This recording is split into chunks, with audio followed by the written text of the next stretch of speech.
여러분 모두 환영합니다. 하나님께서 우리에게 말씀을 통하여 다시 한번 힘을 주시길 간절히 기대합니다.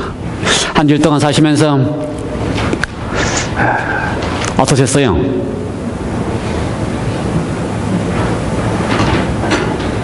힘드셨습니까? 아니면 재밌었습니까? 아니면 살만했습니까? 살만했어요? 사는 게 참 힘듭니다. 그렇죠? 살만하신 분들은 참 감사하고요. 사는 게 힘듭니다. 왜 이렇게 사는 게 힘든지 짐이 태산같이 쌓여있는 것 같고요. 무겁습니다. 그런데 우리가 살아가는 삶에 짐이 무겁고 힘들 때에 해답은 어디에 있습니까? 그 어려운 모든 문제들의 해답은 어디에 있습니까? 그리스도. 오늘 그래서 제목이 그리스도가 답이다 라고 한 제목입니다. 지난 시간에 우리는 행복한 교회, 행복한 성도라고 하는 제목으로 말씀을 드렸습니다. 그래서 우리 교회가 행복한 교회입니까? 행복한 성도들입니까? 저는 행복한 목회를 하고 있다고 하는 말씀을 드렸습니다. 제가 가는 곳마다 모르겠어요. 지금 잘 세어보지 않았으니까 몇 군데 교회를 섬겼지만 가는 곳마다 행복한 목회를 하고 있다고 하는 이야기를 드렸습니다. 행복한 교회, 행복한 성도. 숫자는 항상 비슷했어요. 한 이 정도, 한 30명 내의 교회만 제가 섬겼습니다. 큰 교회를 해보지 못했지만, 작을 때는 한 5명까지도. 이런 교회들만 섬겼지만 행복한 교회, 행복한 목회를 했습니다. 올림피아 교회 성도들이 다 행복한 교회, 또 행복한 성도들이 되었으면 좋겠습니다. 하나님께서 우리 교회가 정말 잃어버린 영혼들을 찾기 때문에 행복한 교회, 또 사랑을 주고 받기 때문에 행복한 교회, 하나님의 사랑이 우리 속에서 나타나기 때문에 행복한 교회, 또 그 사랑을 나타내 줄 수 있기 때문에 행복한 교회, 그러한 교회가 되었으면 좋겠습니다. 가장 중요한 것은요, 하나님께서 이 교회를 통하여 당신의 백성들에게서 하나님의 모습이 재현되길 원하십니다. 우리의 모습 속에서 하나님의 품성이 재현되기를, 그러기 위해서 하나님 우리를 훈련시키십니다. 우리를 훈련시키셔요. 그렇죠? 제가 지난달 노숙자를 위한 봉사에는 실패를 했습니다. 제가 처음 말씀을 드리지만 실패를 했어요. 제가 참 그들을 사랑할 수가 없었어요. 마음으로 사랑할 수 없었고, 제 이 행동으로 사랑할 수가 없었습니다. 그래서 이번 주, 다음 주에 오는 노숙자 봉사 때는 제가 이 양복을 벗고 노숙자처럼 좀 하고 가려고 생각을 합니다. 그래서 좀 보니까 담요를 참 좋은 걸 사라서 해서 담요를 뒤집어 쓰고. 그래서 좀 이렇게 친해질 수 있도록 저부터서 좀 이렇게 친해질 수 있도록 해야 되겠다. 이러고 가니까요. 겉에 이러고 가다가 그린색 입고 가니까요. 담이 쌓여 있어 저도 접촉을 못 하겠더라고요. 그래서 조금 더 이렇게 좀 친해질 수 있는 연습을 해야 된다. 그래서 전 가만히 생각해 보니까 이게 사랑하는 것도 연습이다. 훈련이고 연습이다. 안 돼요. 그렇게 쉽게. 제가 그러면서 참 강희경 지사님은 저보다 훨씬 더 사랑을 잘하세요. 제가 그런 많이 느껴요. 그러니까 이 행동으로, 삶으로. 장희 지사님 노숙자를 많이 대해보고 또 이렇게 사랑해봤기 때문에 주려고 하는 마음이 저보다 훨씬 크다는 걸 제가 알았어요. 제가 이렇게 듣기로는 주위에서 또 본인이 가지고 있는 양말도 많이 이렇게 모아놓고, 그 주위에다가 이야기를 해서 양말 있으면 달라고 이야기를 해서 이렇게 모아놓고. 우리는 그런 마음이 없잖아요. 그런 마음이. 저는 설교는 잘하는데. 그래서 제가 연습을 많이 했다. 훈련을 많이 해야 되겠다. 그래서 노숙자를 한 달에 봉사하는 것도 참 하나님이 우리를 이렇게 훈련하는 과정이다. 뭘 훈련하는 과정이에요? 준비되지 않은 사랑할 수 있는 마음을 갖도록 훈련하는 과정이다. 감사합니다. 그렇게 할 수 있도록 하셔서. 기회 있는 분보다 강제는 아닙니다. 또 특별한 상황이 있어서 못하시면 할 수 없지만, 저처럼 아직 훈련이 되지 않은 분들은 이번 기회를 통해서 훈련할 수 있도록 연습하셨으면 좋겠어요. 그러면 조금 더 우리가 좀 더 자연스럽게 다른 사람을 사랑할 수 있도록. 그렇죠. 사랑을 할 때에 우리 주위의 성도들끼리 사랑을 얼마나 잘합니까? 사랑이 넘치고, 그렇죠. 또 얼굴에서 보여지기도 하고. 그런데 사랑은 예수님의 모습에 의하면은요, 하늘의 보좌를 버리고 가장 낮고 천한 곳으로 오시는 사랑을 했습니다. 이게 사랑인 것 같아요. 그렇죠? 근데 이게 하나님이 보여주신 사랑입니다. 하늘 보좌를 버리고 가장 낮고 천한 곳으로 오셔서 그렇게 사랑하는 사랑. 양복 입고 있다가 노숙자 앞에 가서 사랑이 안 되더라고요. 진짜 안 돼요. 말이 안 붙여지고. 그래서 우리가 그런 모습을 그 옆에 가서 사랑할 수 있는 연습을 하는 훈련이 주님께서 주신 큰 은혜고 훈련이라는 생각이 됩니다. 한번 우리 모두가 그렇게 함으로써 이번 보셨어요? 이번 달 가정과 건강 이거 보셨어요? 가정과 건강 맞지요? 이번 달 가정과 건강의 이 주제가 뭐였어요? 봉사와 사랑으로 나누어 주는 것이 얼마나 행복한 경험인가 하는 게 주제였어요. 어떻게 봉사할 수 있는가 대한 많은 타이틀이 거기에 나와 있었습니다. 뭐 한국식이겠지만 이렇게 아이디어를 얻을 수 있어요. 어떻게 봉사하고 어떻게 섬길 수 있는가 하는 아이디어. 그게 이 주제가 거기 전체입니다. 그것을 한 대여섯 장으로 나누어서 이렇게 했어요. 한번 읽어보시기 바랍니다. 그래서 봉사와 이렇게 섬기기 시작할 때에 얼마나 우리가 행복해지는가. 그래서 하나님께서 우리로 하여금 행복해지게 하시기 위해서 어떻게 하셨다? 우리로 하여금 봉사와 섬기게 하셨다. 우리 모두가 다 행복한 교회, 행복한 성도의 경험들을 했으면 좋겠습니다. 오늘은 그리스도, 그가 답이다. 제가 이렇게 교회 지나면 읽는데 어느 목사님이 쓰신 글 가운데 어렸을 때 이 학생반 시절에, 한국에서 학생반 시절에 해마다 연말이 되면 성경 퀴즈 대회가 있었어요. 그래서 성경 퀴즈를 열심히 준비하기 위해서 성경을 그냥 열심히 읽고 또 답을 준비하기 위해서 열심히 했습니다. 그런데 그 가운데 그 청년반의, 그 학생반의 한 선배는 전혀 공부를 안 하는 것입니다. 그래서 왜 그러냐 그랬더니 성경 퀴즈의 모든 답은 절반이 무엇이다? 예수 그리스도라고 하면 된다. 대가 없다는 것입니다. 실제로 성경 퀴즈를 대해서 대회가 열려서 나갔더니 진짜 절반의 답이 뭐였어요? 다 예수 그리스도. 그래서 그 선배가 공부도 하나도 안 하고 예수 그리스도가 답이라고 하는 것만 알고 있던 선배가 1등을 했대요. 제가 그 교회 다니면서 읽은 기사입니다. 정말 우리의 인생의 답이 예수 그리스도입니다. 성경의 답도 예수 그리스도입니다. 성경은 어디를 펴도 그곳에서 우리가 예수 그리스도를 발견하면 그건 정답입니다. 성경을 펴서 예수 그리스도를 발견하지 못하면 그건 틀린 답입니다. 그래서 성경의 답은 예수 그리스도다. 그래서 어느 목사님이요, 참 목사님들이 설교할 때마다 힘이 듭니다. 저도 요즘 설교할 때 힘이 들어서 힘이 드는 이유가 설교할 때마다 새로운 뭔가를 이렇게 해야 된다고 생각하기 때문에 힘이 들어요. 그렇죠? 새로운 뭔가 기회를 찾아야 된다고 생각하기 때문에. 사실 제가 지금 7년째, 8년째 들어서는데 가장 길게 목회를 했습니다. 그러니 새로운 것을 7년 전과 새로운 것을 주려고 생각하기 때문에 힘이 들어요. 근데 제가 읽은 책, 우리 장로님도, 박장로님이 다 읽으셨는지 모르지만 빨리 다른 사람에게 넘기세요. 계속 갖고 있지 마시고. 다 못 읽어서 여기 넘기세요. 그분의 무슨 교회죠? 그게? 감자탕 교회 목사님의 답은 이거였습니다. 설교는 밥이다. 설교는 밥이다. 우리가 매일 이 주부들이 밥을 할 때에 매일 새로운 밥을 하려고 생각하면 얼마나 스트레스를 받겠어요. 그렇죠. 주부들은 매일 새로운 밥 하지 않고 늘 똑같은 밥을 해도 먹는 가족들은 어때요? 맛있게 잘 먹습니다. 그러니 이 성경을 어디를 펴도 답은 누구예요? 예수 그리스도인데 답 가지고 새로운 밥을 하려고 하면 제가 얼마나 스트레스를 받겠습니까? 항상 답은 뭡니까? 제가 하나 설교는 항상 무엇이어야 돼요? 어디를 펴도 예수 그리스도, 그게 답이라고 제가 생각하고 설교를 해야 되겠다는 생각을 했습니다. 여러분, 그래서 제가 항상 같은 설교, 예수 그리스도가 답이다라고 하는 설교를 해도 저 원망하지 않게 되시기 바랍니다. 왜요? 설교의 답은 뭐밖에 없어요? 예수 그리스도가 답이기 때문에 그렇습니다. 성경에 요한복음 3장 5장 39절 예수님께서도 이렇게 똑같은 답을 하셨습니다.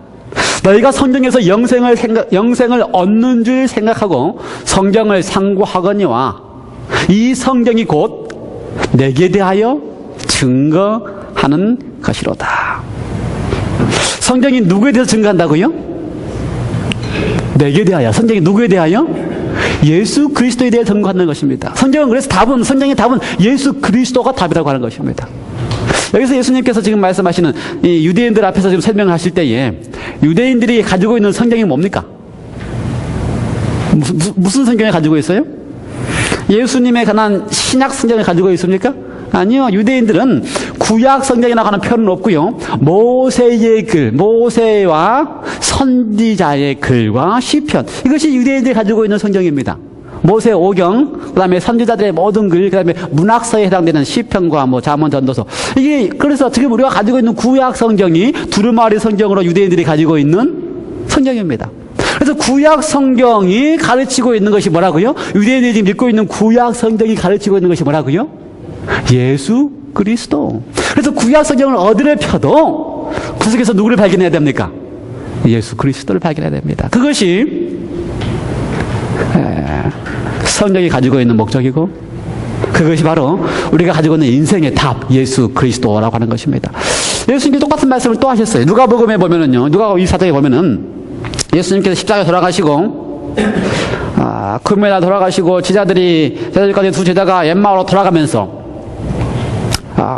그날 아침에 예수님께서 부활하셨다고 하는, 예수님의 무덤이 비었다고 하는 제자들의 이야기를 듣고 실망 반 또는 의심 반 또는 또 걱정 반 하면서 엠마오로 돌아갑니다. 그때 예수님께서 예수님이라고 밝히지 아니하면서 그들과 함께 가십니다. 그래서 가면서 물었어요. 왜 당신들이 그렇게 걱정, 근심 그렇게 하고 있는지.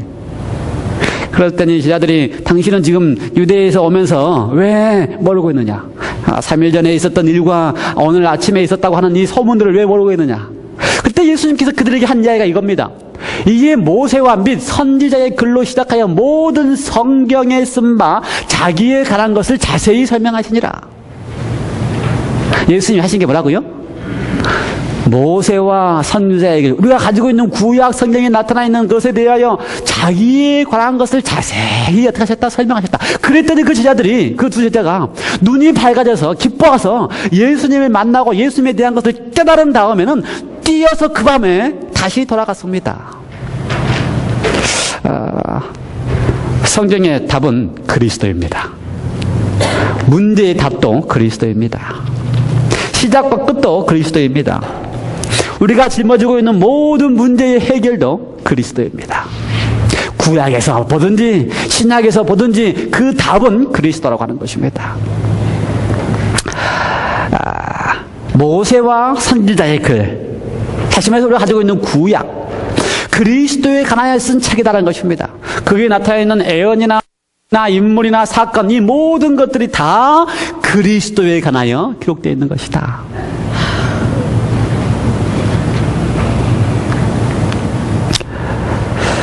신약 성경 가운데 기록된 글 가운데 두 가지 표현이 등장합니다. 하나는 기록된 바, 또 하나는 이루려 하심이라. 두 가지 단어들이 등장합니다. 기록된 바와 같이 또 이루려 하심이라. 이 말씀은 이 두 단어는 특별히 예수님의 생애 가운데서 중요한 사건이나 중요한 행적이 있을 때마다 이 말씀들이 등장합니다. 예수님의 생애에 중요한 사건이나 중요한 행적이 있을 때마다 이 말씀이 등장합니다. 그래서 예수님의 생애에 이러한 일이 일어난 이유가 무엇이다? 뭐 때문에 그렇다? 그것이 이미 거기에 기록되어 있기 때문이다. 예수님의 생애 가운데 이러한 일을 하신 이유가 무엇이다? 이미 기록된 그 말씀을 어떻게 하기 위해서? 이루기 위해서 이렇게 하셨다. 다시 말해서 예수님의 온 생애는 이미 기록되어 있고, 이미 어디에 기록되어 있어요? 어디에 기록되어 있어요? 예, 성경에. 어떤 성경이요? 구약 성경. 유대인들의 표현에 무슨 표현이에요? 모세와 선지자의 글과 시편에 하시면서 구약 성경이 다 기록되어 있고 거기에 나타나 있는 것을 다 어떻게 해요? 기록된 바대로 이루기 위하여 또 그것을 다 이루려 하심이라고 하는 표현이 기록되어 있습니다. 이 또 기록된 바대로라고 하는 표현은요, 헬라어로 게그라타라고 하는 단어인데 신약 성경에 99번이나 99번 등장하는데 예를 들어서 이렇습니다. 예수님이 왜 베들레헴에서 태어나셨어요? 왜 예수님이 베들레헴에서 태어나셨어요? 왜 구약에 기록된 바대로 이루기 위해서. 그렇죠. 배가 이렇게 가득 부른 만삭이 된 마리아가 그것도 먼 길이 40km가 떨어지는 먼 길을 나귀를 타고 와서 왜 베들레헴까지 와야 돼요? 예, 성경에 기록된 바대로 이는 선지자가 이렇게 기록된 바 유대 땅 베들레헴아 너는 유대 고을 중에서 가장 작지 아니하도다. 내게서 한 다스린 자가 나와서 내 백성 이스라엘의 목자가 되리라 하였습니다. 기록된 바대로 예수님께서는 태어나셨습니다. 세상에 많은 메시아가 있습니다. 메시아라고 공언하는 사람이 있습니다. 우리나라에도 많은 메시아들이 있어요. 그렇죠? 근데 그들이 왜 메시아가 아니에요? 기록된 바대로 이루지 못하고 있기 때문에 메시아가 아니에요. 메시아가 되려면 어떻게 돼요? 기록된 바대로 그것을 이루어야지만 메시아라는 것입니다. 왜 예수님께서 많은 고난과 메시를 받으셔야만 합니까? 메시아가 왜 많은 고난과 메시를 받아야 돼요? 제자들도 그걸 이해 못했어요. 고난과 멸시를 받지 않고 영광만 받았으면 좋겠어요. 유대인의 왕이 됐으면 좋겠어요. 그런데 왜 예수님은 고난과 멸시를 받아야만 하셨습니까? 왜 그래요? 인자에 대하여 기록하기를 많은 고난을 받고 멸시를 당하리라 하였느니라. 마가복음 9장 11절. 이미 인자에 대하여 모세와 선지자의 글에 기록된 대로 많은 고난과 멸시를 당하여야 했기 때문에 예수님께서는 고난과 멸시를 당하셨습니다. 또요. 누가복음 18장 32절에 선지자들로 기록된 모든 것이 인자에 응하여야 하리라. 그래서 인자에게 응한 모든 건 선지자 구약에 있는 모든 일을 인자가 다 응하셔야만 했기 때문에 또 예수님께서 왜 십자가에 돌아가셔야만 했습니까? 누가복음 22장 30절에 이르면요, 내가 너에게 말하노니 기록된 바, 어디 기록되어 있다고요? 이미 구약에 기록되어 있는 바대로 저는 불법자들의 동류로 여길 받았다. 불법자, 그렇죠? 그것은 무슨 말이에요? 불의를 행한 자, 죄가 있는 자로서 십자가의 형벌을 받아야 될 자와 동류로 불법을 이미 그렇게 예정되어 있었기 때문에 예수님께서는 십자가의 형벌을 받으셔야만 했습니다. 그러므로 모든 예수님의 생애는 기록된 바대로 이루어졌습니다. 우리는 성경을 볼 때에 성경을 믿을만하지 않다라고 믿는 사람들, 이게 성경이 믿을 수 있다. 성경은 달라요. 그렇죠? 성경은 좀 특별한 책입니다. 성경을 우리가 예를 들어서 뭐 윤리나 도덕처럼 우리로 하여금 좀 사람다운 사람이 되도록 하기 위해서 쓴 글이다라고 하려면은 세상에 그런 많은 책들이 있어요. 그렇죠? 도덕적으로 좀 더 잘 되라고 가르치는 많은 책들이 있습니다. 또 성경이 우리가 믿지 못해서 이것을 마치 뭘로 생각해요? 전설이나 또는 소설처럼 생각한다면 성경보다 더 전설과 같은 이야기들이 우리 한국에도 많이 등장합니다. 삼국유사, 삼국사기 같은 데 보면은 알에서 나오기도 하고요. 얼마든지 그렇게 볼 수도 있어요. 그러나 성경이 특별한 이유는 성경이야말로 기록된 대로 그대로 이루신 예수 그리스도가 답으로 등장하기 때문에 특별한 것입니다. 예수 그리스도가 생애하시기 전에, 예수 그리스도 나시기 전에 이미 2000년, 아니 그 훨씬 전부터서 예수 그리스도가 바로 답이라고 하는 사실을 보여주기 때문에 특별한 책이라고 하는 것입니다. 예수 그리스도만이 답입니다. 그래서 예수님께서는 예수 그리스도 외에 다른 이름을 우리에게 준 일이 없다고 사도바울 선생님이 이야기했어요. 예수가 답입니다. 예수님께 십자가에 돌아가시기 바로 한 주일 전, 순환주간 첫째 날 일요일 날 예수님께서 나귀를 타고 예루살렘에 입성하셨습니다. 그런데 왜 예수님께서 나귀를 타고 예루살렘 이상하셨어요? 요한복음 12장 16절에 보면은요, 예수는 한 어린 나귀를 만나서 타시니 이는 기록된 바와 같이, 스가랴 9장 9절에 시온 따라 두려워 말라 보라 너희 왕이 나귀 새끼를 타고 오신다. 예. 사실 그 당시에는요, 뭐가 교통수단이었습니까? 말이나 나귀. 그렇죠? 말이나 나귀. 그래서 사실 말이나 나귀를 타고 마을로 들어오는 사람들이 꽤 있었을 것입니다.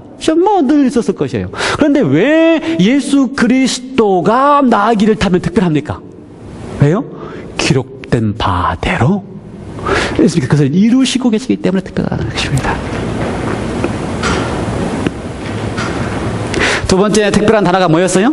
이루려 하심이라. 이루려 하심이라. 이루려 하심이라고 한 단어가 33번 등장합니다. 왜 예수님께서 동정역에 하셨습니까? 동정역. 저녁에서 왜 잉태하셨어요? 그걸 이루려 하기 위해서. 그렇죠. 그래서 마가복음 1장 22절에 이 모든 일이 된 것은, 그렇죠. 여러분 상상해 보시기 바랍니다. 요셉과 마리아가 아직 결혼도 하지 않고 정혼한 관계였습니다. 이미 요셉은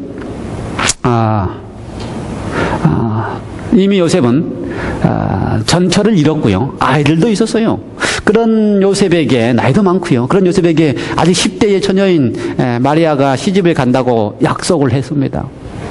그런데 아이를 갖게 된 거예요. 이건 놀라운 사건입니다. 그렇죠. 그래서 사실 요셉도 납득할 수 없었고 마리아도 납득할 수 없었습니다. 그래서 천사가 와서 요셉에게 설명하고 마리아에게 설명했을 때에 그렇게 처녀가 잉태하게 되는 것은 주께서, 이 모든 일이 된 것은 주께서 선지자로 하신 말씀을 어떻게 하기 위해서? 이루려 하기 위해서. 이사야 7장 14절에 처녀가 잉태하여 아들을 낳을 것이라고 하는 이야기를, 그 말씀을 이루려 하기 위하여 예수님께서는 어떻게 하셨다고요?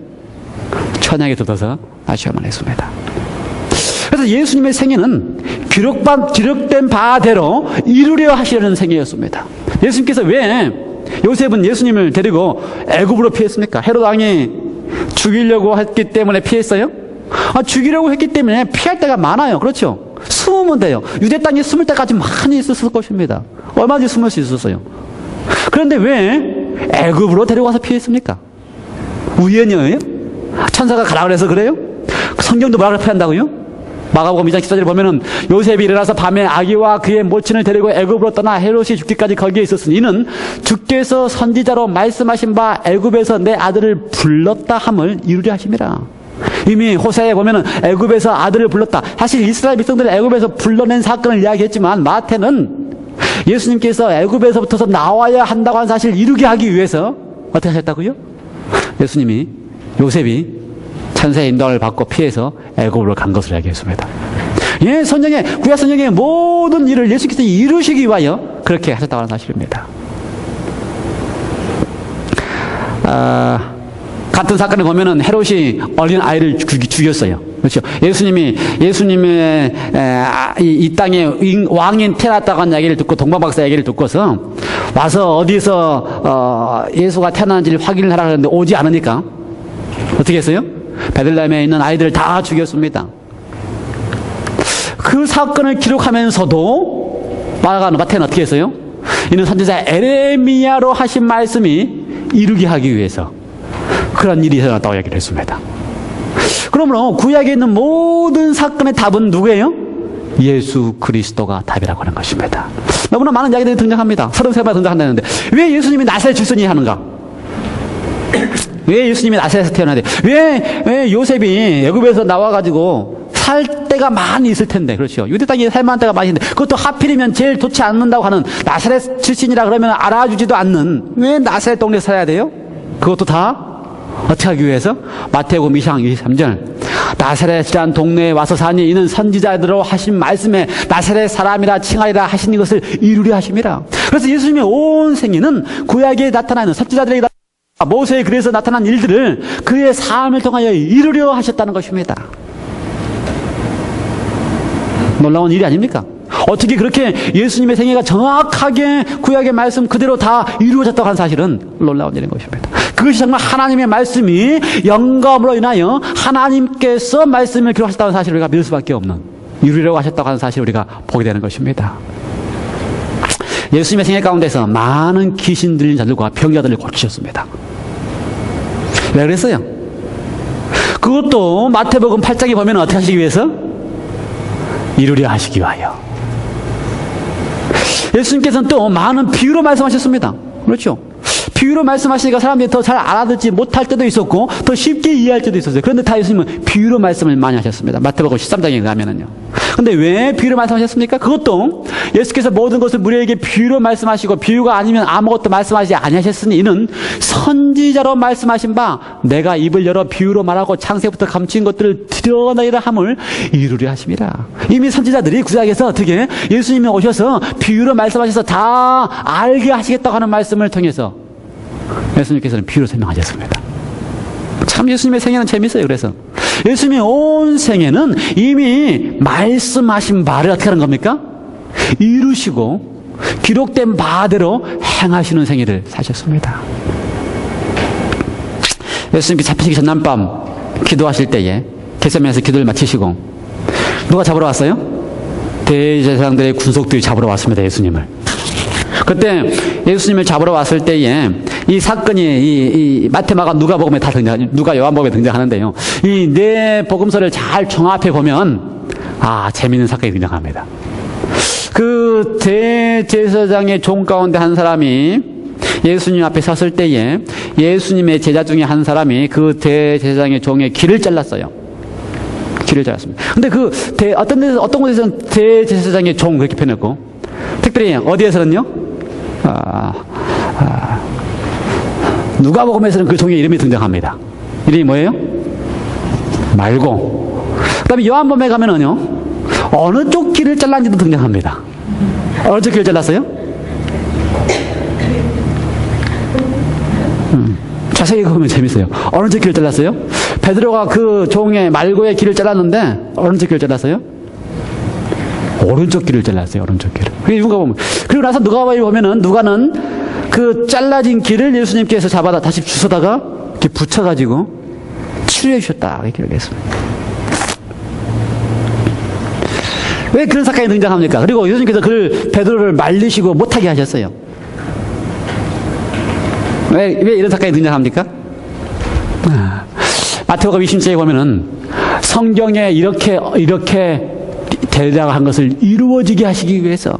그렇죠. 사실 예수님께서는요, 그러한 잡으러 왔을 때에 예수님의 표현에 의하면은 내가 천사들에게 명하여, 그렇죠. 12영이나 되는 천사들에게 명하여 이들을 순식간에 다 없앨 수 있는데도 불구하고 내가 왜 잡혀간다? 그러면서 왜 베드로로 하여금 너가 왜 말고의 길을 다시 고쳐주시는 일을 하신다고요? 성경에 예수님께서 팔리시고 잡히셔야 하는 것을 이루시기 위하여. 그래서 예수님의 생애는 답이 되시기 위하여, 그렇죠. 모든 문제에 답이 되시기 위한 생애를 사셨습니다. 은 30냥에 예수님을 팔았다고 성경은 기록하고 있어요. 은 30냥에. 그렇죠. 사실 이 은 30냥에 예수님이 팔리겠다고 하는 이야기를 했던 때와 예수님이 실제로 유다에게 의해서 은 30냥에 팔렸을 때는 시대가 약 한 5, 600년 사이에 시대 차이가 있습니다. 그러면 5, 600년 전에 팔린다고 하는 이야기를 할 때에 사실은 쉬운 일이 아닙니다. 그렇죠? 인플레이션도 있고 화폐 단위도 그렇고 그런 얘기가 하기가 참 어려워요. 그런데 은 30냥에 팔린다고 하는 이야기를 한 그대로 은 30냥에 팔고 그 은 30냥에 팔린 값으로 유다가 어떻게 했어요? 목매달아 딴 상을 팔아서 거기에 토기장에 피밭이 되게 했다. 이러한 일들이 왜 일어난다고요? 이 일을 다 이루려 하기 위하여. 제비 뽑는 것도 마찬가지입니다. 예수님이 잡히신 다음에 십자가에 돌아가신 다음에 옷을 다 벗겼는데, 그렇죠. 이 속옷은 통으로 되어 있었기 때문에 하나로 되기 때문에 잘라서 나눠가지지 아니하고 제비 뽑아서 한 사람이 가졌는데 왜 이렇게 했어요? 참 그 군인들은 자기들이 왜 그렇게 하는지 몰랐을 것입니다. 그렇죠. 자기들끼리 생각해 보니까 이거 잘라서 나눠 가지는 것보다 통으로 한 사람이 가진 것이 낫더라고 스스로 생각해서 제비를 뽑았겠지만 그 일도 다 어떻게 하기 위해서? 하나님께서 이루어지게 하기 위하여. 이미 시편 41편에 기록하신 그대로 저희가 내 옷을 나누고 내 옷을 제비 뽑나이다 한 것을 다 응하게 하기 위하여, 이루어지게 하게. 놀라운 예수님의 생애야말로 구약 성경에 있는 모든 것들에 대한 답입니다. 이루어지게 하신 답이었어요. 이루어지게 하렸습니다. 예수님이 옆에서 꺾지 않았다고 표현했습니다. 왜요? 왜 안 꺾었어요? 네, 이루어지게 하기 위하여. 그 옆에 있는 두 죄인들을 발을 다 꺾어서 죽였는데 예수님한테 가서는 꺾을 필요가 없었습니다. 그렇게 한 것도 다 성경을 응하게 하려 함이니라. 여러분, 정말 예수 그리스도가 인생의 답입니까? 확실합니까?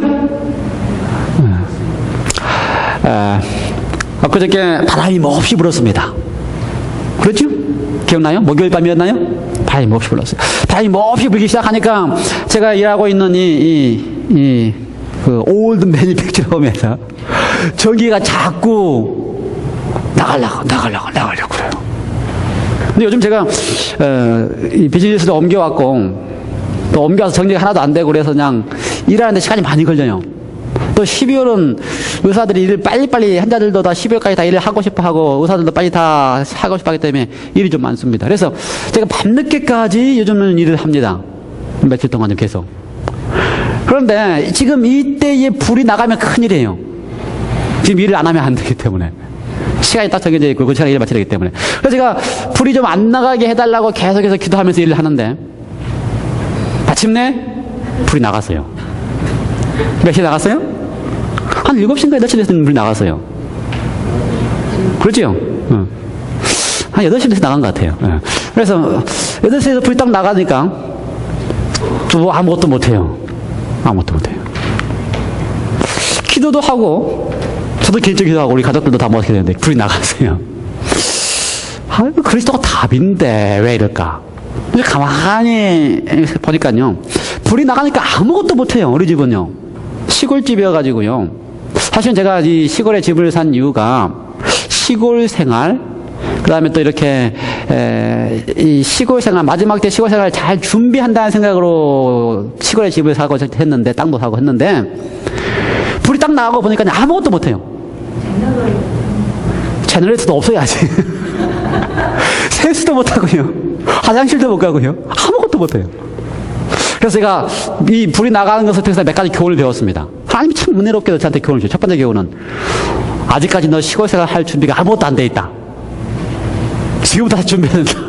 아무것도 안 돼 있다. 지금 불 나니까 아무것도 못 하더라고요. 그래서 준비가 아무것도 안 돼 있다. 그래서 요거 다시 좀 이제 깨달았습니다. 다시 이제 하나하나 준비해야 될 것이 많아요. 그 다음에 두 번째 깨달은 것은요, 잠자자.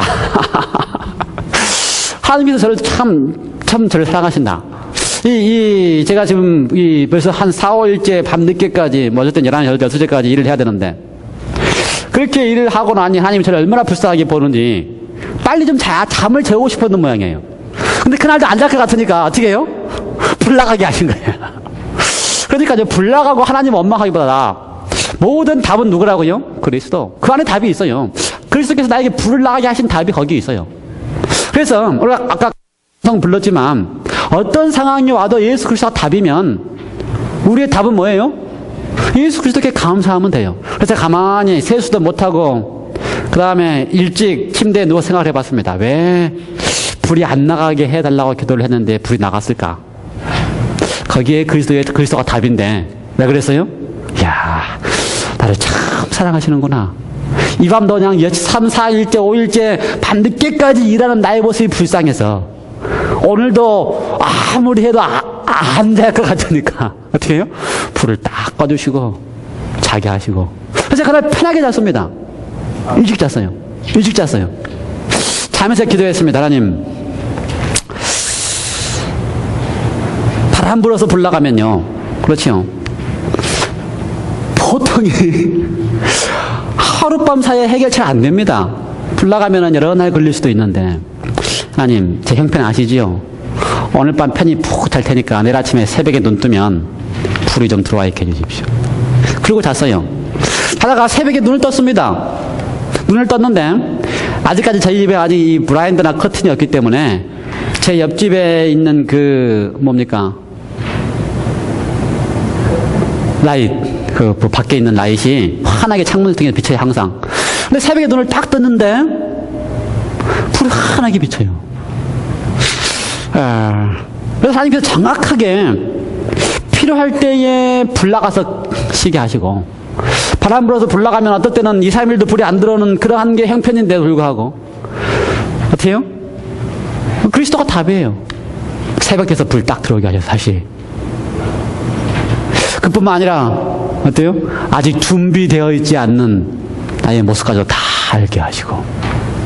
여러분, 우리의 인생의 답이 그리스도다. 어떠한 문제와 어떠한 어려움이 있어도 생각하시기 바랍니다. 그리스도가 답이다. 구약에서의 모든 일을 다 이루신 그리스도, 구약에서 언급한 모든 것에 대한 답이 되시는 그리스도, 그 그리스도가 우리의 인생의 문제의 답이시다.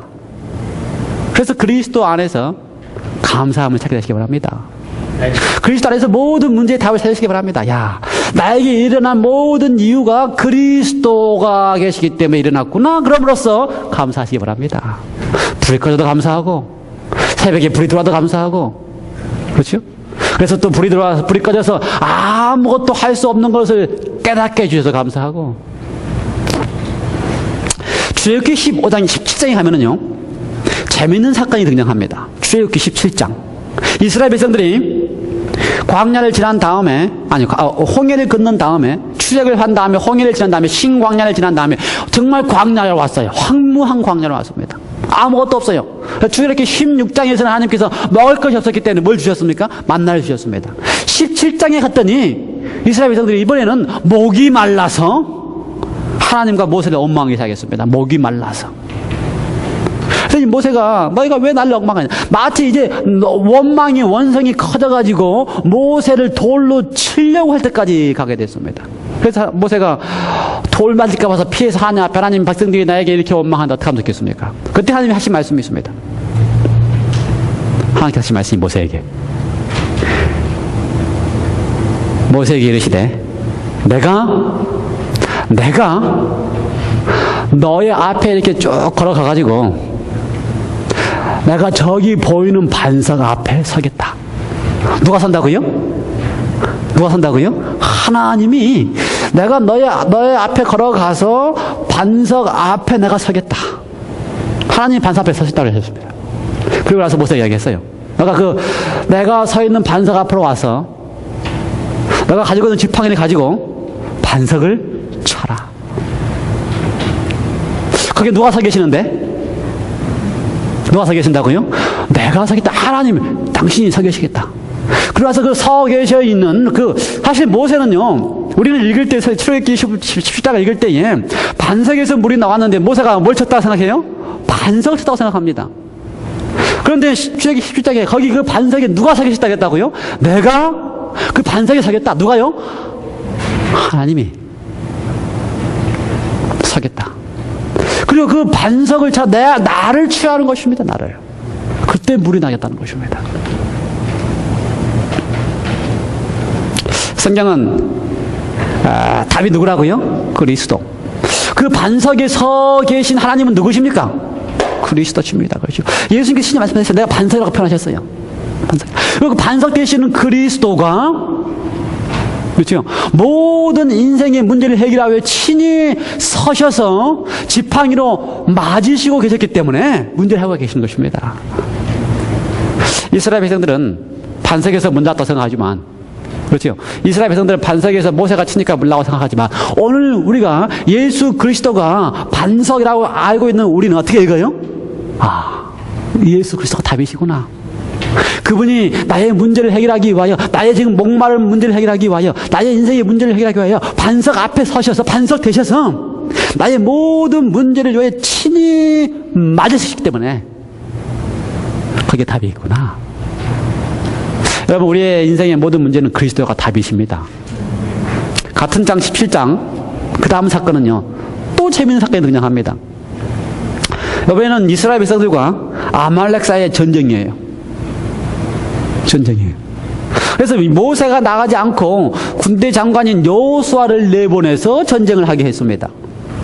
그리고 모세는 아론과 홀 두 제사장들을 데리고 산에 올라가서 이렇게 지켜보고 있었습니다. 이렇게 보니까 들판에서 전쟁을 하는데 여호수아와 이스라엘 병사들이 치는 겁니다. 그래서 모세가 자기가 손에 가지고 있던 지팡이를 들고 높이 손을 들었어요. 또 모세가 손을 높이 들고 있으면, 지팡이를 들고 있으면 들판에서 싸우고 있는 여호수아의 군사들이, 이스라엘 군사들이 이쪽에서 이기는 것입니다. 그런데 이 지팡이를 들고 높이 들고 있는 게 쉬워요, 어려워요? 팔이 아파요, 안 아파요? 벌 쓰는 것도 아니고. 그래서 팔이 아파서 손이 이렇게 나가기 시작하니까 어떻게 해도 여호수아 군사들이 지는 것입니다. 그래서 안 되겠길래, 모세가 팔을 들고 있는 것이 안 되겠길래 어떻게 했어요? 홀과 아론이 옆에 가서 팔을 붙잡아줬어요. 들고 있도록 붙잡아줬어요. 그래서 모세가 팔을 온종일 지팡이 하다 보다 팔 들고 있으니까 이스라엘 사람들이, 여호수아의 군사들이 아말렉 사람들이 완전히 이겼습니다. 그걸 기념하여 여호와의 이름을 여호와 니시, 여호와는 우리의 깃발이시다, 여호와는 우리의 배너다라고 하는 이름으로 여호와 니시라고 이름을 붙였습니다. 왜 모세가 손을 들고 있었을 때 이겼을까? 우리는 모세의 지팡이의 능력이 있다고 믿지 않습니다. 그렇죠? 모세가 손을 들었기 때문에 믿는다고 그렇게 읽지 않습니다. 어떻게 읽어요? 모든 답은 누구다고요? 그리스도다. 사실요, 모세가 위대한 선지자라고 이야기를 하고요, 이스라엘 백성들은 모세와 같은 위대한 선지자가 우리에게 임할 것이라고 이야기를 했습니다. 누구요? 메시아 그리스도. 그래서 예수 그리스도야말로 모세처럼 위대한 선지자라고 이렇게 믿었습니다. 오시는 메시아는 모세와 같은 위대한 선지자라고 믿었습니다. 그래서 심지어 어떤 사람은, 어떤 유대인들이 와서, 당신이 우리가 모세와 같은 선지자라고 하는 사람을 기대하고 있는데 당신이 그입니까? 라고 이렇게 물었어요.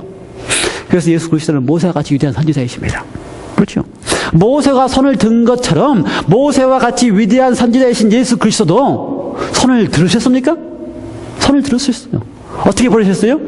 자기에 의해서 벌렸습니까? 아니요. 다른 사람의 손이 벌려주셨습니다. 양편에 아론과 홀이 손을 들고 있었던 것처럼 예수님도 다른 사람에 의해 손을 이렇게 벌려주시고 들고 계셨습니다. 그분께서 십자가를 통해 손을 들고 계셨기 때문에 여호와 니시 하나님이 되시는 것입니다. 승리자가 되시는 것입니다. 승리하시는 하나님이 되시는 것입니다. 우리의 삶에 있어서 그분께서 우리를 위하여 손을 벌리고 들고 계시기 때문에 우리의 삶의 구비마다 우리는 여호와 니시 하나님, 여호와는 우리의 깃발이신 하나님, 승리의 하나님이 되시는 것입니다.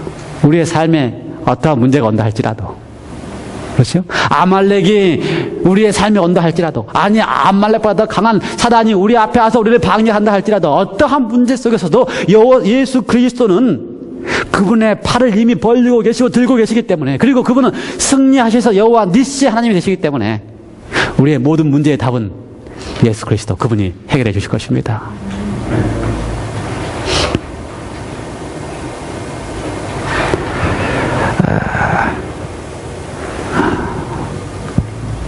말씀을 마치면서 오늘 우리의 삶 속에서 예수 그리스도가 답이 되시기 바랍니다. 우리가 읽는 성경에서 어디를 읽든지 예수 그리스도를 발견하게 되시기 바랍니다. 그래서 예수 그리스도로 말미암아 예수 그리스도 때문에 행복하고 기쁘고 감사하고 모든 일에 주님 앞에 영광을 돌리는 삶이 되시길 바랍니다. 기도하시겠습니다. 하나님 아버지, 예수 그리스도 그가 답입니다. 기록된 대로 사셨을 뿐만 아니라 중요한 사건들을 이루시기 위하여 그렇게 하신 주님이 오직 예수 그리스도 당신밖에 계시지 않기 때문에 당신이야말로 우리를 유일하게 구원할 수 있는 구세주이시요, 당신이야말로 모든 우리의 문제를 해결할 수 있는 답이십니다. 오늘 당신께서 내가 원망하고 또 당신을 의심할 때라도 반석 위에 서셔서 나의 모든 불평과 불만과 불신을 막고 계시면서, 그러면서도 사랑의 샘물을 넘치도록 베풀어 주시니 감사합니다. 또 우리의 삶에서 수많은 문제와 시련과 전쟁 속에서 실패하고 넘어질 때마다 이미 두 팔을 벌리신 선지자가 되어주셔서 십자가에서 우리를 위하여 여호와 니시 하나님이 되셔서 승리하시는 하나님이 되어주셨사오니 감사합니다. 모든 문제의 답 그리스도, 당신 앞에 우리의 모든 문제를 내놓게 하시고, 어렵거나 또는 힘들거나 너 내게 왜 이런 문제가 오는지 걱정하기보다는 그리스도가 답이기에 뭔가 이유가 있다고 하는 사실을 찾게 해주셔서 감사하고 기뻐하고 영광을 돌림으로써 우리의 삶이 행복하게 하여 주시옵소서. 예수 그리스도 이름으로 기도드리옵나이다. 아멘.